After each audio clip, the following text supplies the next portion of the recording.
I've always said it was a great big rat. You know the ones. Big as a puppy. A Parisian tourist terrifier. But any rat looks big when you find it lying dead in a box on your doorstep. It makes an impression. I picked up the block of perspex from my desk and leaned back in my creaking leather chair. As you can see, it's probably only about average size, if that. Although it looks much smaller stripped of flesh and fur, the shearing jaws were set in a perfect pincer. The thin spine and the ribs so fine they wouldn't have looked out of place lying on greasy newspaper with batter scraps and a smear of tomato sauce. The tail trailed through the transparent block, doubling the length of the skeleton, and I had always suspected the price of the preservation. And of course, you found out who sent it to you. Oh yes. I started to get a lot of letters shortly after the publication of the first book. They meant a lot to me. In those days, mail still generally meant receiving something written on actual paper. Tactile evidence of connections made. They were collected by Nocturandum, my publishers at the time, and dropped off at the flat. I received unreadably large bundles of gushing praise, ego-massaging attention, and outraged vitriol. There was quite a bit of erotic fan fiction too, which also often included gushing, massage, and various outrages. Sometimes the publishers put them in a shoebox or some similar size container, so I hadn't thought it unusual that there was a box sitting waiting for me on the doorstep. Lucifer's Gate struck a chord with so many people. Given the subject matter, you can't have been surprised that it appealed to some unconventional types. Oh no, it made my name. Thank God for the unconventional types, the little book-buying loons. Where would I be without them? Not here, that's for sure. The thick burgundy leather of my writing chair creaked as I rocked back and looked around my office. Books and awards jostled for space on the shelves that lined the walls. Skulls featured heavily, as did angular lumps of perspex and glass. But creepy little Kenneth was the only one that combined the two. To be honest, I nearly soiled myself when I looked inside the box. The weight of it felt odd, but it looked a bit like something you might put a cake in. I opened it on the kitchen table, anticipating nothing more horrifying than impending cake-fueled self-loathing. When I lifted the lid, I shrieked like a BG. I ran to the bathroom with an urgency known only to a man who owns a single pair of jeans and no washing machine. And look at you now. Yes, a washing machine and a house with room to put one has since been purchased. As has an auxiliary pair of jeans, you'll be glad to hear. So, as you prepare for the release of the 25th anniversary edition of Lucifer's Gate, is there anything you'd like to say to the person who left you the rat? Thank you for the publicity, for the love, however oddly expressed. The fright was good for me too. Always good to remember the feeling you're trying to conjure. After the success of Gate, there were loads of interview requests. My rat anecdote got rolled out a good few times. It spread like the plague. Well-meaning fans seemed to think it was an invitation to deliver cadaverous creatures to the publisher's office. So, I am actually thankful, but not so much for the copycats. Or the copyrights. I spun in the chair and looked at the screen on my desk. The cursor blinked at the top of an empty page. A few more things turned up at the flat. I suppose I shouldn't grumble. I got the idea for Wind in the Gallows when I found a badger in a bag for life. But then, when the donkey turned up, the only thing it inspired me to do was move house. You weren't tempted to keep any of the other presents then? No. I suspect that most of the deliveries were made by misguided fans. But I never warmed to the idea of returning home to find a stiffened squirrel protruding from the letterbox. I would have needed to keep a taxidermist on retainer to deal with the amount I was sent. This place would have looked like the Natural History Museum. I had to get the RSPCA involved in the end. I donated a portion of the profits from Lucifer's swarm to them. We appealed to all of the fans to stop doing it, and thankfully they did, mostly. The bandwagon stopped rolling before it ran over any more innocent critters. My agent still occasionally gets a hamster in a jiffy bag, but the advent of social media seems to have given the fans a visceral mode of self-expression. Anyway, none of them had the impact of that first one. I looked back at the long cuboid of perspex suspending the skeleton. She had laughed when I told her I had named it Kenneth. She had approached the desk hours after the signing had started. It was not my first book signing, but I was still stunned by the sight of people assembling to meet me, to buy something I had imagined. The queue had stretched out of the bookshop and down the busy high street. Some of the fans had come in costume. Homemade versions of my own characters filed past me. The pile of books, Lucifer's Patent, the third in the trilogy, had steadily shrunk, carried away by the protagonists made real. I smiled and shook hands, accepted requests for dedications ranging from the mundane to the surreal. Some of them had been downright obscene. One beaming fan had asked for a very specific message to be written into a speech bubble above a skillfully drawn cartoon of yours, truly and themselves, in a biologically implausible position. I had initially demurred, only to be immediately presented with an undecorated copy to sign. Their beam didn't even flicker, and I had no doubt that the image would be added to this copy later, putting my biggest fan back into their desired context. Bested, I'd signed the first copy too, embarrassed but secretly flattered. I was still happy to be there, but was beginning to tire by the time she got to the front of the queue. I've recalled the sight of her cautiously approaching the table many times over the years. She wasn't in costume. I barely have any recollection at all of what she was wearing. I remember the way she held the book, clamped to her chest under folded arms. She smelled of cold air and hygiene. A sharp, black tattooed line poked out beyond the edge of her cardigan. Or was it a coat or a shirt? And crept along her collarbone. I wondered where the line went, why it was there. She looked at me so earnestly that I had not doubted her for a second when she admitted that it had been her that left the rat on my doorstep all those years before. She was nervous. She was sorry. She had explained that it had been a difficult time for her, a time that my books had helped her navigate. It was meant as a gift, and one that had made perfect sense to her at the time. I smiled. I told her the story of my reaction on discovering the contents of the box.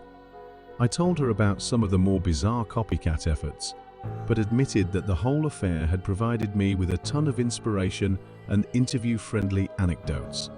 She'd looked into my eyes and smiled at this. A small, shy smile.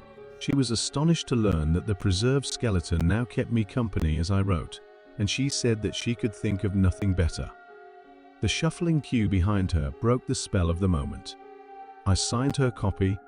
To Alexandra, thanks for the inspiration. Love, Edgar Clay.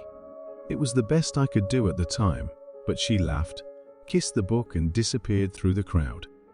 You're looking very well, if you don't mind me saying. Oh well, thank you very much. I shifted in my seat, leaving the bookshop in its own decade and returning to my writing room. The money from the film rights has funded a much-needed personal trainer. I should write a character based on him. He's a demon who is summoned by an ancient rite involving the consumption of pies. He turns up and inflicts pain and expects me to pay for the privilege. He tortures me by looking better than I will ever look, but forcing me to keep straining to emulate his own unachievable levels of vascularity. It's more nightmarish than anything I've come up with before. He was here yesterday. I'm stiffer than Kenneth. So, the doyen of Gothic horror is a pretty conventional guy these days. I always was. I found the things I wrote horrifying. How could I do it if I didn't? How did I know they were scary? Because they scared the shit out of me. This thing still gives me the creeps. I picked up a sheaf of papers and dropped them over an indignant Kenneth. I'm the only person in the world who doesn't suit black. I don't drink red wine from a skull. The most horrifying thing I do is eat peanut butter straight from the jar. I keep jam in the fridge just to be on the safe side. I have a favorite burner on the hob. I still unplug the television at night, because a fireman told me it was a good idea when I was at primary school. So it must have been quite a shock when you got the letter from the solicitor. Yes, it was.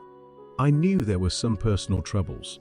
There were certainly hints that that was the case, but it still came as a shock. As you know, there were rumors that you had reacted badly, that you had experienced some difficulties yourself. Oh, I can understand perfectly how the rumor of my illness got about. I have even heard on good authority that I had gone quite mad. The report of my insanity was an exaggeration, to butcher twain. I'd been under a huge amount of stress for a considerable time, trying to finish the last book in the series. And no sooner was it out there than the letter arrived. It was a testing time, but no, don't worry, the jam's still in the fridge. Quite a thing though, for a person to leave you their own dead body in their will. Yes, it certainly was. Quite a thing. Something of an escalation from a rat in a cake box. Up until then, the only thing I'd ever been bequeathed was a great-uncle's collection of culturally insensitive figurines. There were obviously legal issues to be dealt with. About the body, not the figurines, they weren't that bad, but he was a man of his time. I looked again at the cursor winking at the top of the empty white screen. Becoming the custodian of the corpse of a deceased fan was quite a responsibility. I'd felt obliged to honor what had been requested in the will. It seemed rude not to. Mind you, the preservation was a bit more complex than getting a taxidermist to put Canis in perspex. Still, all's well that ends well. Here we are. You've got money, fame, critical acclaim, and love. Unending love. But you've paid a price. A high price. So, was it worth it? I'm really not sure. What do you think? I said, looking across the desk where Alexandra sat stiffly posed in her own leather chair. She stared glassily back, but seemed to have nothing more to say. I looked at the bluing line that crept along her clavicle. She smelled of cold air and hygiene, and always wore a small, shy smile.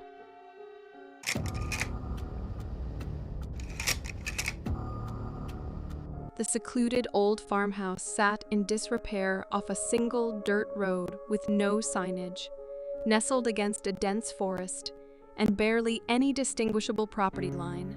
The fact that it was still light out, and Mike had been to this place often as a kid, were the only reasons he was able to find it now. His father had taken up refuge in their family-owned farmhouse during the later years of his retirement. Mike never understood why the old man had preferred such seclusion after the death of Mike's mother. He had become a bit of a recluse over the past few months. Of course, if Mike had visited more often, perhaps he would have had the opportunity to ask. "Mike, we've got to get this place cleared out." Nancy was standing over him as he sat at the old kitchen table. He was scanning over the disarray that made up the interior of the rickety old farmhouse his father had called home. He glanced over the past due bills, a pile of mail that was left unopened, and a notepad with odd scribblings all sprawled across the old wooden kitchen table. Mike's heart sank in his chest. He should have visited more, should have called more. The thoughts led to a feeling of hopelessness that washed over him. Why didn't we see this coming, Nance? I mean, the last time I saw him must have been a year ago. Mom's funeral. He seemed okay, I guess. Look at this. I mean, this didn't happen overnight. Mike, listen to me. There was nothing we could have done. We could have helped Dad. His sister sat down at the table, now brushing aside the clutter, and grabbed his hands, which still clutched the old man's notebook. She stared intently at him, and he looked up, returning her gaze. Listen to me. I was here. I called Dad all the time. He was fine. At least from what I could tell. The last time I called was different. What do you mean? Mike, I'm your older sister. So when I say this, you just have to trust me. The last time I spoke with Dad, it wasn't Dad. Somehow, he felt off. He'd been going on about the electronics, dancing lights in the sky. Strange noises, he wasn't himself. I talked to some doctors. They thought it might be the onset of dementia. Nancy bowed her head, now seemingly embarrassed at her next statement. If anyone should have done something, it should have been me. I was busy with the kids and going back to work. I didn't want to believe it. But the truth is Dad was sick. It's no one's fault. Nancy kept her head low enough that it was difficult to make out her expression, however. When she glanced up at him again, it was clear she was crying. I should have checked on him sooner, Mike. After all the crazy things he started to talk about, the odd things he started doing, I should have known better. But he was sick. You can tell that much from looking around this place. With that, Mike glanced around the odd mess his father had left once more. There was trash strewn around the kitchen, and he doubted his father had eaten a decent meal in weeks. There were post-it notes stuck everywhere with dates and times scribbled, and oddly enough a set of binoculars in several of the rooms he'd checked so far. If the notes, the mess, and the binoculars weren't enough, he'd noticed all the electronics had their wires cut straight from the wall. Why wouldn't his father have just unplugged them rather than resorting to something so strange? He flipped through the notebook that sat at the kitchen table, and a note halfway through caught his eye. In barely legible handwriting it read, "I think someone's listening." Flipping through the next few pages in similar handwriting, it read, "They're watching." Mike glanced back up at Nancy. "You're right, Nance, being all alone out here. I think Dad went crazy." As twilight set in over the two-story property, Mike and Nancy had gone through most of their father's effects. Mike offered to stay and wrap up the rest, while Nancy got home to her kids as it was getting late. Nancy grabbed her keys and headed for the door. She glanced back at Mike from the doorway, hesitating. "You sure you want to stick it out here all alone?" "I'll be fine, Nance. Just want to get it done." He followed her out, stopping on the old porch to watch as she got into her car. As night washed over the vast farm property before him, he couldn't escape a bit of a chill that ran down his spine. He never realized how dark this place got at night. Nancy waved as she drove back up the old dirt roadway, her headlights playing across the eerily deserted path. As her headlights dissipated, the night sky peppered with bright stars, accompanied by a crescendo of crickets.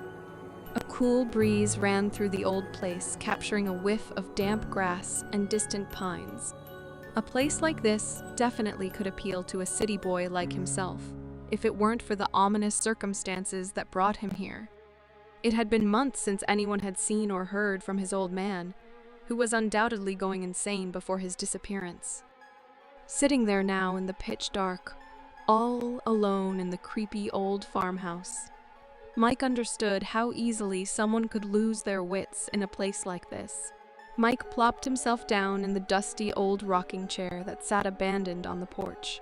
He gently rocked himself as he considered what was left to get done before they'd finally sell the property altogether. As he rocked, he felt his eyes become heavy with the weight of the day's end setting in. Within moments, he felt nothing. His snoring now competed with the band of noisy crickets in the cool night air.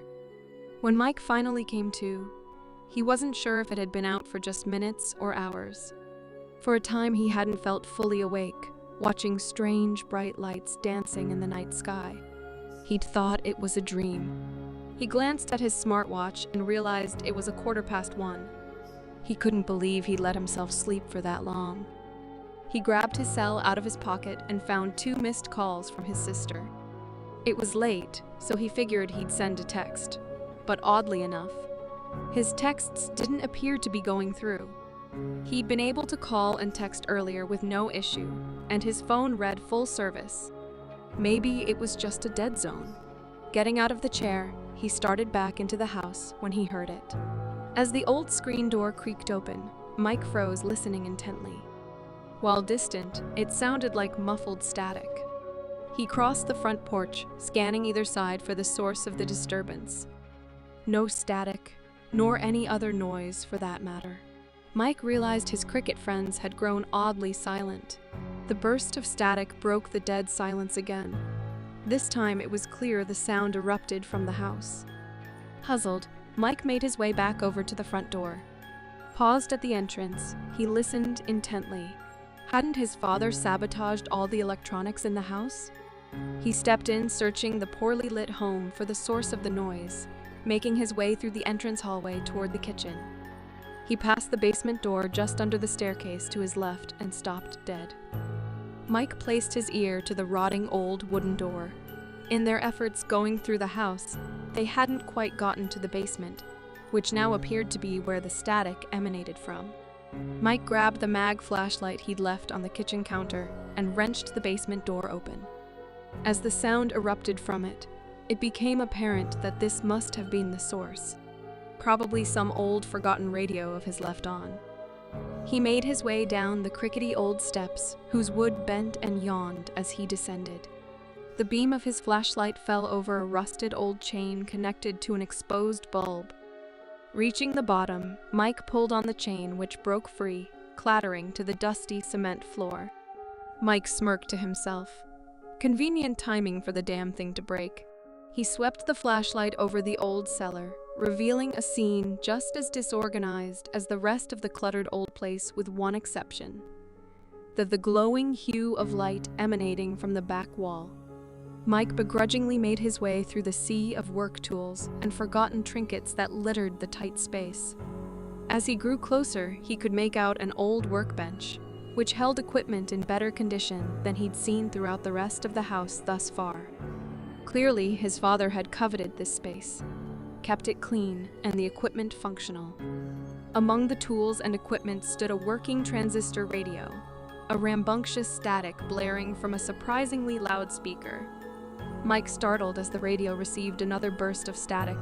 This time, a low tone of a voice could be heard. Mike reached the table in time to hear another short burst with a distinct "Come in, anyone come in." Incredulously, Mike glared at the receiver of the old radio and hesitantly unhooked it from the old device. Mike considered the absurd circumstances for a moment, before finally bringing the receiver to his mouth and keying the mix. "Hello?" A moment of silence followed by another short burst of static. He could make out a distant voice on the other end. The thought had crossed his mind that the individual on the other end may know his father. "Hello, is someone there? Can you hear them?" The voice came through crystal clear in a mischievous whisper. Perplexed, Mike keyed in again, determined to ascertain the identity of his radio pen pal. "Hello, who is this? Can you hear them? I think someone is listening." "Who is this? Who are you talking about?" "They're listening, I think they're watching." Mike grew frustrated and hung the mic back onto the radio. Obviously someone playing some type of practical joke. He shook his head in disgust. Just another piece of junk to list on eBay. Mike turned and began making his way back through the maze of his father's effects. As he sifted through the decaying rubbish, he heard the bursts of static again from behind him. Reaching the stairs, there was one more audible objection from the radio. "Can you hear them?" "They're coming." After Mike's ridiculous encounter with the ghost voice over the radio, he'd stomped his way upstairs, intent on texting his sister about the whole ordeal. Pulling his phone from his pocket again, he swiped to the familiar messages application, and once again tried sending a text. Once again, his message was coming back undeliverable. He studied the phone scrupulously now, determined to get it working again. To his dismay, Mike noticed the time on the phone hadn't changed. 1:15. Mike checked his watch. It read the same. How could they have both frozen? While fidgeting with the phone to troubleshoot the issue, the phone screen began glitching. Frustrated, he attempted to power down the phone, which was now completely unresponsive and frozen. A loud, blaring siren trumpeted through the homestead, interrupting his fiddling with the phone. The noise was so disruptive, it nearly drove him to drop the phone and flashlight he'd clung to. Startled, he frantically searched for the source of the racket. Discovering the 2 televisions and old stereo on the first floor echoed the resounding alarm. The televisions lit up with full screens of static, the stereo bounced through stations, and his phone relayed the same tone as the screen continued to glitch out. The electronics were going haywire. What concerned him most at the moment was the cords to those TVs and stereo were found cut hours earlier. Confusion set in. What the hell was going on? The treacherous tone becoming unbearable. Mike threw his phone back in his pocket and began smashing buttons on the stereo.